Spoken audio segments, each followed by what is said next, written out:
Bienvenidos a este tercer episodio de Bilingüismo Consciente. Mi nombre es Rebeca Inberg, soy lingüista y especialista en bilingüismo infantil y crianza multilingüe. Trabajo con familias alrededor del mundo ayudándolas a activar y mantener sus lenguas familiares en sus chiquitos con respeto y amor. Y antes de entrar en materia, quiero contarte que ya abrieron las puertas a mi programa Bilingüismo Consciente.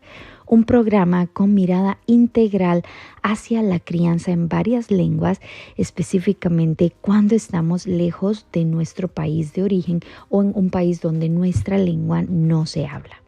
Bilingüismo Consciente es un programa de 6 semanas que combina la lingüística, la historia migratoria y la crianza consciente para madres migrantes que desean con todo su ser transmitir y mantener su lengua de herencia en sus chiquitos, específicamente centrándonos en estrategias que favorezcan la conexión y el amor y que nos aseguren que nuestra herencia lingüística y cultural se va a mantener a través del tiempo. Por eso no te pierdas la oportunidad de ingresar en esta edición del programa. Se abre una única vez al año y en el link que te dejo aquí en la descripción del episodio podrás ver toda la información. Y en el episodio de hoy hablaremos acerca de la base que necesitamos para trazar un camino claro que nos ayude a mantener nuestra lengua y nuestra cultura. Y es que una de las cosas que más se repite en las asesorías que doy a las familias es el no saber cómo empezar, el no saber ni por dónde empezar y cómo aplicar estrategias y métodos a este día a día. Entonces, en este episodio yo te voy a dar una pequeña parte de la base de la crianza multilingüe, que es empezar por escoger un método de crianza multilingüe. Entonces, a veces esto puede sonar fácil, pero es un poquitico más difícil de lo que parece porque en la dinámica con los niños el tiempo se va volando. Y aparte de las lenguas, tenemos cientos de miles de otras cosas que podrían tener prioridad, como cuando se nos enferman los niños o cuando tenemos que ayudarlos en sus diferentes etapas del desarrollo que traen diferentes nuevos retos que van surgiendo en cada momento.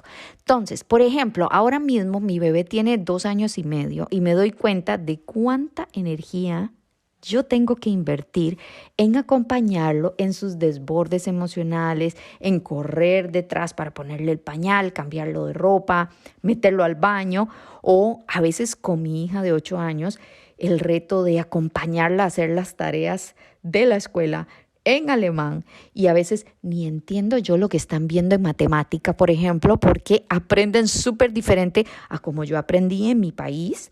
Y esto es solo para ponerles algunos ejemplos de cosas que en mi día a día se vuelven pesadas, ¿sí?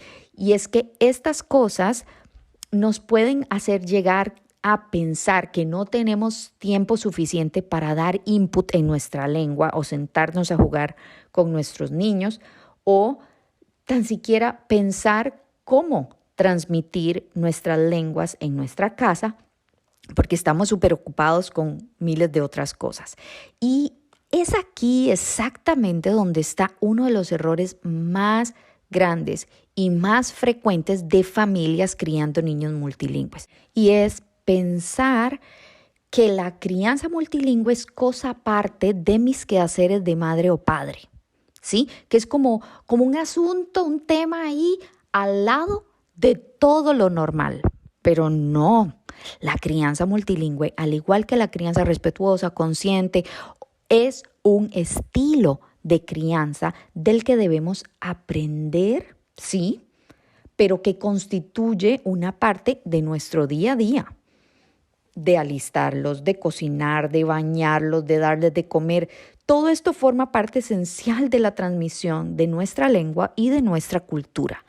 Por eso, cuando pensemos en cómo hacerlo, lo primero es no separar ese cómo de nuestro día a día, sino ver cómo integramos esas lenguas en nuestra cotidianidad. Sin embargo, Claro que hay métodos y maneras para criar niños en varias lenguas y hoy vamos a hablar de 4 métodos que pueden ser una base para tu camino de crianza multilingüe. Entonces, hoy te voy a presentar los 4 métodos clásicos. Hay muchos más que estos, hay muchas combinaciones y muchas maneras de hacerlo, pero hoy te voy a presentar 4 métodos clásicos de una manera resumida que aplican, por supuesto, también a la crianza de más de 2 lenguas, ¿sí? Pueden ser niños bilingües, pueden ser niños trilingües o multilingües. Voy a empezar por un padre, una lengua o una persona, una lengua. Esta estrategia es de las más comunes y usadas por muchísimas familias alrededor del mundo. Como el nombre lo dice, una persona habla una lengua con el niño y la otra persona habla otra lengua. Es un método súper utilizado en familias biculturales donde los padres, cada uno habla su lengua materna o su primera lengua con los niños y funciona más o menos de manera muy natural. La única desventaja con este método es que, por ejemplo, si uno de los padres está hablando la lengua que también se habla en la sociedad, va a haber un desbalance de input muy grande. Esto no significa que este niño no pueda llegar a ser un bilingüe activo. No, al contrario, es posible, por supuesto, pero necesitamos ser muy intencionales y trabajar en esa meta, ¿sí? Entonces, este método, un padre, una lengua, se usa muchísimo y es un método muy bueno para utilizar. Sí tengo que decir que, y esto siempre lo digo, es importante y no es para demonizar para nada, pero no nos casemos con un solo método. Es posible tener diferentes métodos. Y el padre, una lengua, de hecho, de 3 niños hay uno que no habla su lengua familiar. Entonces, hay que de verdad tomar en cuenta todas estas cositas. El método número 2 que les traigo es lengua minoritaria en casa. Es una de las estrategias más exitosas en la crianza bilingüe o multilingüe y aquí ambos padres hablan la misma lengua. Los niños se ven confrontados con la lengua mayoritaria fuera de casa.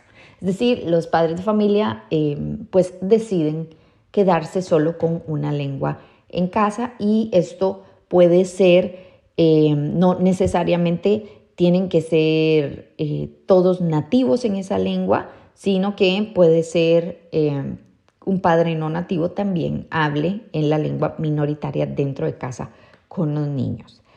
El tercer método es el método tiempo y lugar. Es un método muy versátil y se trata, como lo dice el nombre, de escoger un momento específico o un lugar específico para hablar las lenguas separadamente, ¿sí? Entonces, es un método que utiliza muchísimo las personas que son bilingües y quieren transmitir 2 lenguas y ninguna de esas lenguas se habla en la sociedad en la que viven. Entonces, por ejemplo, deciden escoger por ejemplo, en la mañana se habla una lengua, en la tarde otra. O por tema, por lugar. O sea, hay muchísimas maneras de utilizar esta estrategia time and place o tiempo y lugar. Es importante, eso sí, como aterrizar las metas de acuerdo a los métodos que nosotros podemos dar. Por ejemplo, si yo soy una mamá bilingüe que quiero transmitir 2 lenguas, tengo que saber que el input va a ser reducido en ambas lenguas, ¿sí? Porque yo no tengo, en lugar de 24 horas, yo no tengo 48 en el día para pasar con mi hijo y de hacer 24 horas en una lengua y 24 horas en la otra. No. En este sentido, sí tengo que ser realista y decir, bueno, el input va a ser limitado. ¿Qué es lo que puedo alcanzar con este método?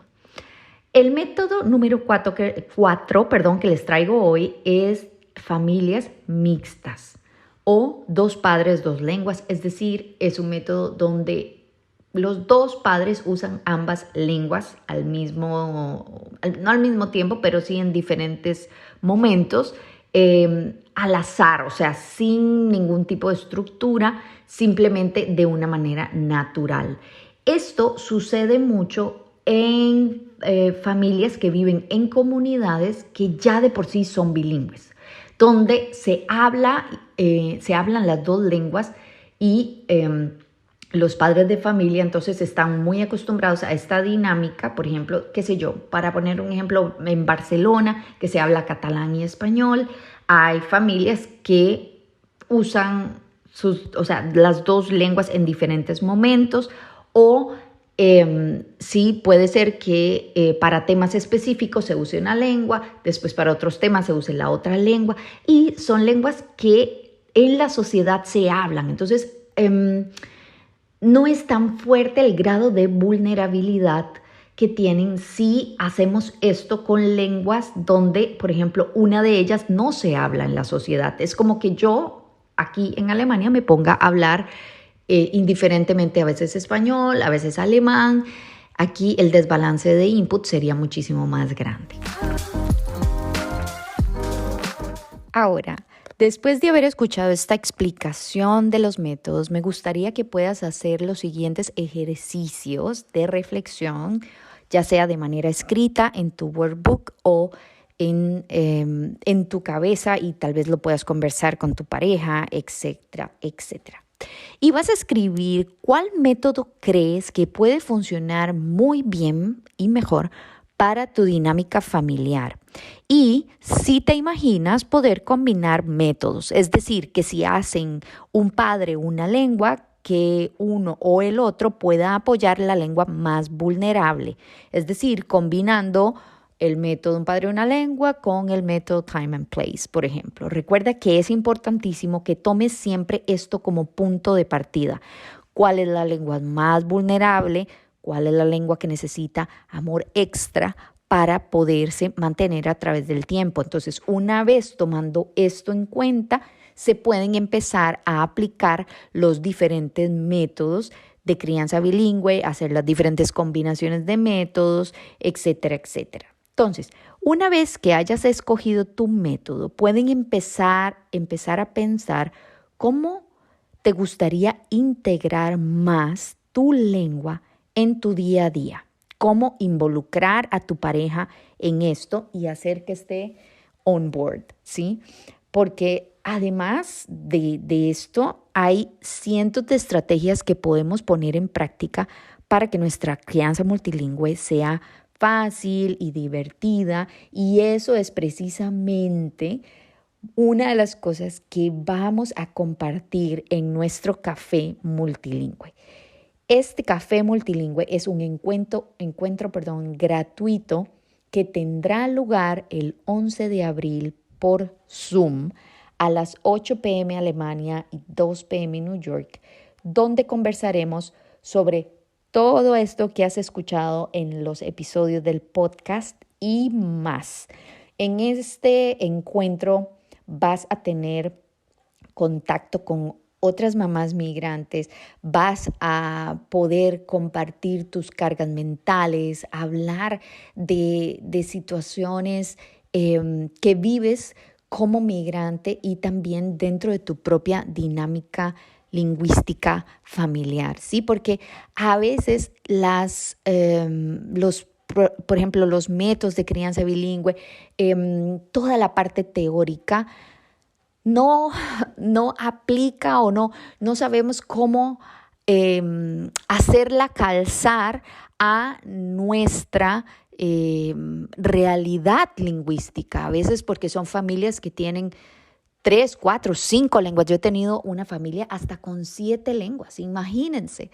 Entonces, claro, donde tal vez escoger el método, ver exactamente cómo planear las lenguas dentro de casa se hace un poco más tricky, más difícil, más complicado. Pero al estar presentes en este encuentro virtual, puedes traerte a otras amigas. La idea es que hayan bastantes personas que quieran participar y compartir entre sí.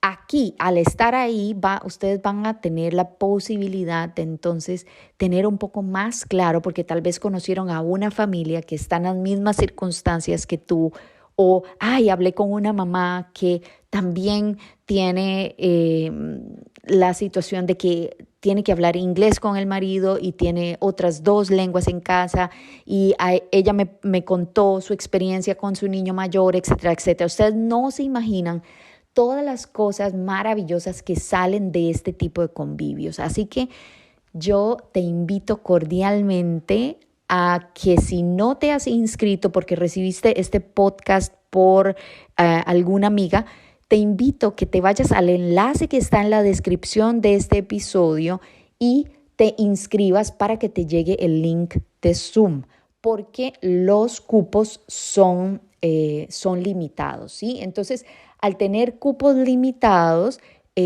solo las personas que entren ese día a la room del Zoom meeting van a poder hacer estos intercambios y van a tener la opción de hacerme preguntas en vivo, etcétera. Sí, entonces, de una vez, si ya te apuntaste al café multilingüe, agéndatelo en tu calendario, reserva 2 horas, porque van a ser 2 horas muy poderosas y 2 horas que te van a ayudar y vas a salir muy empoderada para que tu crianza multilingüe se desbloquee y alcance su nivel más alto. Te veo entonces el 11 de abril por Zoom y recuerda seguirme en mis redes sociales billykids_de y en Facebook Billy Kids Deutschland, ahí estamos. Espero que hayas disfrutado de este podcast. Nos escuchamos o yo las leo en el próximo episodio.